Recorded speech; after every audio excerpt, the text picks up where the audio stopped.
Good morning, everybody. Good morning, Spoon. Good morning. Good morning. What are you blasting right now? What do you got going on? Spanish.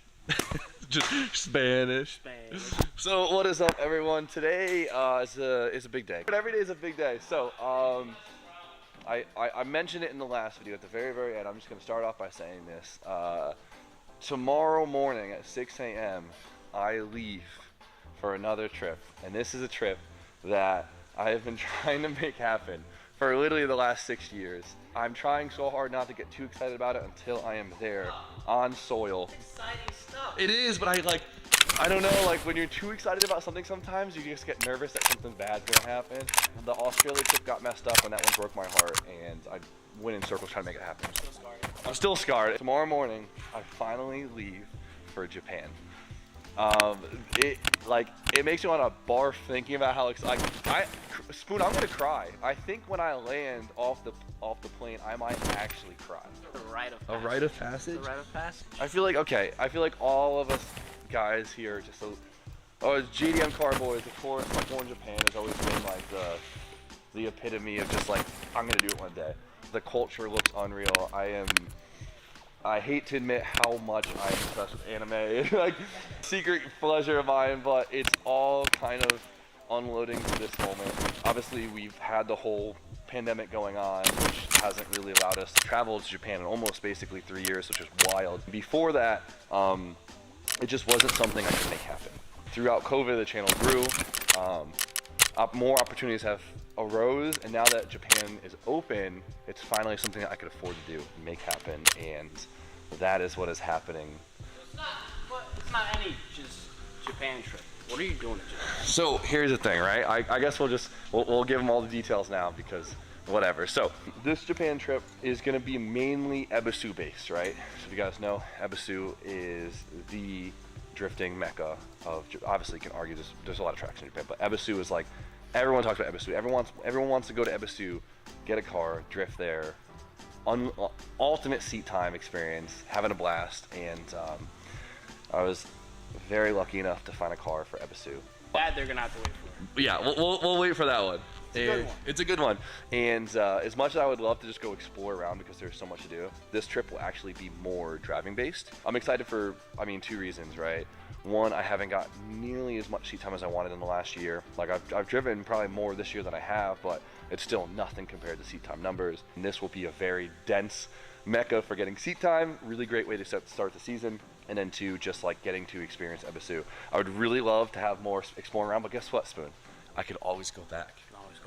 So I'm going with Grant. We're going for Spring Matsuri, which is probably going to be the most packed Spring Matsuri of all time. It's like every time I talk to someone else, like they're going to, so it's going to be quite a dramatic, very dense 2 weeks. But I don't know what Spring Matsuri. Spring Matsuri is basically, the broadest terms put it, is basically just a massive drifting event in Ebisu, right? It is springtime, it is cherry blossom time, it is beautiful there, and people from all around the world go and drive. There'll probably be more people from around the world than Japanese people there. A lot of my friends are going that I don't get to see, that I only see around the world, are going in one place in Japan. It's gonna be wild. I could probably ramble onto the camera right now for the next 20 minutes, but I'm gonna leave some of it for a surprise, and we'll leave some of the details up for when I'm actually there, and I just can't even take in that it's actually happening. Until I'm there doing things, it's not real. Stop. It's been a long time coming, so I want to get a video out, so we have a video for you guys because traveling is just a pain in the ass, but I'm going to try and document as much of the experience as possible. On top of that, we have a couple things going on. So Austin, our filmer and editor, won't be around for the week. He is actually going to be visiting back home because we actually stole him from Kentucky, so he's got to go and pay some dues, see his family, and he'll be picking up a car for himself, and we'll talk about that later on. It's pretty cool. We might miss a little bit of footage in the shop this week, but we're leaving Spoon to get to some things. I wanted to introduce it so it wasn't just a surprise when we get back. So the big thing, before we talk about anything more, the big thing is RX-7, right? Boom, the FC with the 13B in it. I really wanted to hear this thing run before I left, but Spoon yelled at me and said not to because he didn't want to see me rig stuff up and make it happen. Nope, not on this one. Not on this one. We're gonna wait till this thing's fully piped up so we could get it legit. So the last major thing of all this, besides spending even more money, is basically piping it up, right? We have the radiator, the intercooler, and the exhaust. Bunch of pipe work. bunch of spoon work, right? For this, we are doing something cool. We're gonna be doing a V-mount setup, which we'll explain in a little bit. So it's not just a bolt-in ordeal, it's actually quite a bit of fabrication. And so we're gonna leave Spoon to put his ear pods in and do his thing and bang it out. That's it. So Steve, where you at? I'm counting on you to hold it down when I'm gone. You know I'm gonna do that, man. I'm a guy you can count on. Okay. How long you gonna be gone? Till the 5th. That makes me sad, but I'll be here. Perfect. RJ? I said be good to the guys when I'm gone. We'll see. So quickly, before I lose you guys, if you guys are thinking about visiting Japan, you have to go on this website right here, at least if you're American. Okay. Boom. And you're gonna have to fill that out. It's kind of confusing, but you got through it, and you also got to do like a whole COVID test thing, which I think they're dropping in a few weeks. Just don't quote me. Within 48 hours, I think it is, of your flight. I just got mine done, and I'm negative, which is sick. I don't have COVID. Love that. All right, so what is V-mount and why are we doing it? Right, that's a big question. I feel like you hear this a lot with rotaries. FDs technically naturally come V-mount from the factory, which is pretty cool. So factory, these things have a radiator that sits just like this, kind of like in a normal car, and then the intercooler is actually on top of the engine, and the hood scoop kind of goes to it, right? A little top mount intercooler, like a Subaru, you know? Yeah.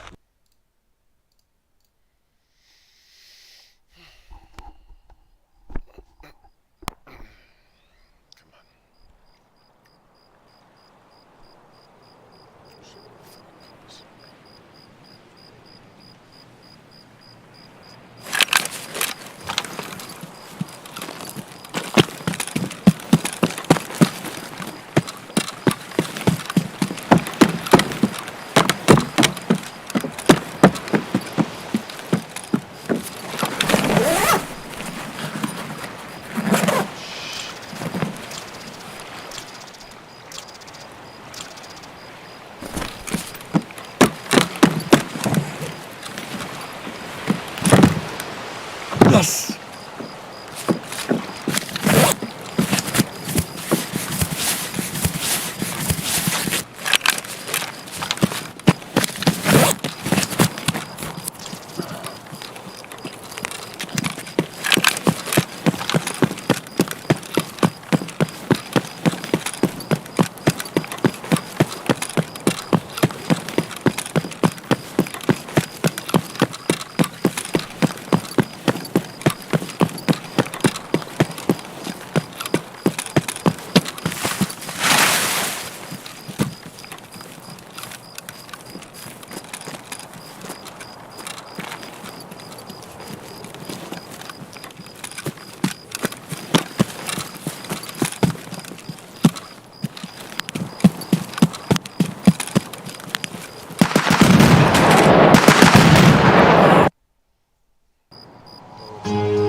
When you start doing some upgrades, the top mount intercooler no longer becomes efficient enough, and you have to switch to moving it somewhere else. And a lot of guys will go to a front mount intercooler, which then basically kind of restricts the flow of the radiator, and now the same air has to go through two sections, and it becomes not efficient enough, right?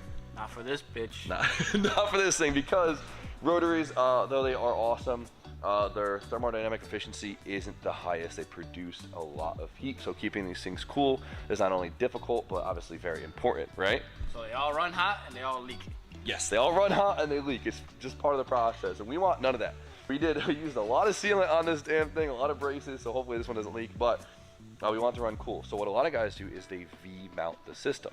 Now, what is V-mount, Spoon, right? What is V-mount? Mount it like a damn V. That's it. Essentially what we're going to be doing is we're going to be mounting the intercooler and the radiator in a V format to allow fresh air to run through both the radiator and the intercooler at the same time instead of them sharing air. As we will be mounting the intercooler up here, right? Mounting the radiator underneath in a V with the intercooler down below. So now we have this big window for air to come through, and each of the systems getting fresh, cold air. That's it. That's it. Simple as that, You'll right? have air going down this way, and then you'll have air coming up. Going this way. Perfect. And not only does it work extremely well, it looks so freaking cool, right? Yes. Rotary. We have all this room in the bay. We got to utilize it. FCs have big engine bays. Yeah, they do. Perfect for a 1J. So you're probably wondering, all right, what do we have to do to make this work? Because it's not as easy as the FD where they make a lot of bolt-in kits. For the FC, you gotta make stuff. So we can kind of like weigh our options, and we think we came up with a pretty cost-effective way of doing it. And well, this is what we figured out. First, we're gonna start with the radiator, and that is a CX Racing radiator for an FD. This is what Vargas recommended, yes. Now the reason we went with this was not only was it pretty damn cost effective, but what's nice is the inlet and the outlet are on the correct side, right? So the inlet and outlet are both now on the top where they usually are across. So you have to bring it, either cap it, bring it up there, or you have to bring it up and around all the way to the top, right? But it's not that simple because not every radiator is cross flow. So if it was just to cap this side and go up here, then the coolant would just do this. Yeah, yep. It wouldn't be utilized. Wouldn't be utilized. So CX Racing, FD, radiator with on both sides. It's the move, I guess. And I'm assuming there's a plate in here somewhere so it has that to come down.